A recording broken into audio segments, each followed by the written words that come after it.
ম্যাচের সবশেষ খবর জানাতে এই মুহূর্তে ক্যারিবীয় দ্বীপপুঞ্জ থেকে যুক্ত হচ্ছেন সহকর্মী সাজিদ মুস্তাহিদ। সরাসরি যাচ্ছি তার কাছে। বাংলাদেশকে যেটা আপনি বললেন যে 12 ওভার 1 বলের মধ্যে বাংলাদেশকে 115 রান চেস করতে হবে এবং বাংলাদেশের সেই ইন্টেন্ট কিন্তু আমরা দেখেছি যখন বাংলাদেশের চেসটা শুরু হয়। প্রথম ওভারেই লিটন দাস দারুণ একটা ছক্কা মেরেছেন, একটা চারও পেয়েছেন লাকিলি কিছুটা। বাংলাদেশ কিন্তু আমরা জানি জিতলে বাংলাদেশ শুধু যদি ম্যাচটা জয় তুলে নেয় সেই জয়ের হয়তো বা তেমন কোনো মূল্য থাকবে না, তবে বাংলাদেশ 12 ওভার 1 বলের মধ্যে জিতলে একটা ইতিহাস গড়বে, প্রথমবারের মতো টি-20 ওয়ার্ল্ড কাপের সেমিফাইনাল খেলবে এবং সেই লক্ষ্যতেই কিন্তু বাংলাদেশ দল এই মুহূর্তে মাঠে নেমেছে এবং তারা সেটা চেস ডাউন করতেছে। এবং একই সঙ্গে বৃষ্টির কিন্তু একটা বাগড়া ছিল এর মধ্যে। যখনই আফগানিস্তানের ইনিংস শেষ হয় বৃষ্টির কারণে বেশ কিছুটা সময় খেলা বন্ধ ছিল। বৃষ্টি আবারও হওয়ার সম্ভাবনা রয়েছে, যদিও ক্যারিবীয় অঞ্চলের বৃষ্টি কিন্তু আমরা জানি যে এক নাগারে মুষলধারে বৃষ্টি হয় না, কিছুক্ষণ হয়ে আবার থেমে যায়। কার্টেল ওভারে ম্যাচটা জুড়ে যায় বাংলাদেশের জন্য কিন্তু সমীকরণটা আরও কঠিন হয়ে যাবে। লিটন দাস গত ওয়ার্ল্ড কাপে যিনি ভারতের এগেনস্টে একটা দুর্দান্ত ইনিংস খেলেছিলেন, দলকে জেতাতে পারেননি, তবে সেই ইনিংসের কিন্তু প্রশংসা এখনও সবাই করছে। আজকেও কিন্তু তার ব্যাট থেকে সেরকম একটা ইনিংসের প্রত্যাশা করছেন সবাই।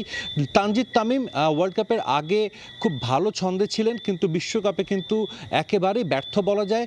এই ম্যাচেও তিনি 0 রান আউট হয়েছেন। ফজল হক ফারুকী ওয়ার্ল্ড কাপে এখন পর্যন্ত সর্বোচ্চ উইকেট শিকারী, তিনি কিন্তু প্রথম উইকেটটা তুলে দেন আফগানিস্তানকে।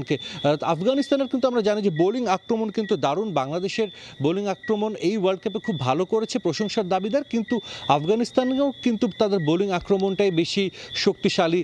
অস্ট্রেলিয়া এ মাঠে 148 চেস করতে পারেনি, 121 রানের মতো তারা করেছিল। সো তাদের বোলিং আক্রমণ নূর আছেন, রশিদ খান আছেন এবং প্রত্যেকে কিন্তু ভালো বোলার। বাংলাদেশের এগেনস্টে রশিদ খানের অসাধারণ রেকর্ড। সো বাংলাদেশকে এই মুহূর্তে যেটা করতে হবে যে উইকেট কিন্তু কিছুটা হলো ব্যাটসম্যানদের পক্ষে কথা বলছে, যার কারণ বৃষ্টির পর বল খুব সুন্দর মতো ব্যাটে আসছে, যেটা প্রথম ওভারে আমরা দেখেছি।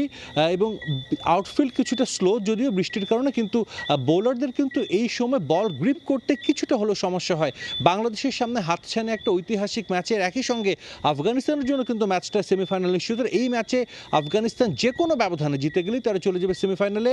অস্ট্রেলিয়া বাংলাদেশ আসলে তারা বিদায় নিতে হবে সুপার 8 থেকে। বাংলাদেশের লক্ষ্যটা যেটা বললাম 12.1, তবে 12.5 বলেও তারা জিততে পারবে যদি তারা 121 রান করে, তার মানে শেষ বলে যদি একটা ছক্কা মারে। তো এখন অনেক পথ বাকি বাংলাদেশের ম্যাচে, শেষ পর্যন্ত কেউ সেটা এখন আসলে সবার দেখার অপেক্ষা। তো আমার কাছে এই ছিল সবশেষ খবর।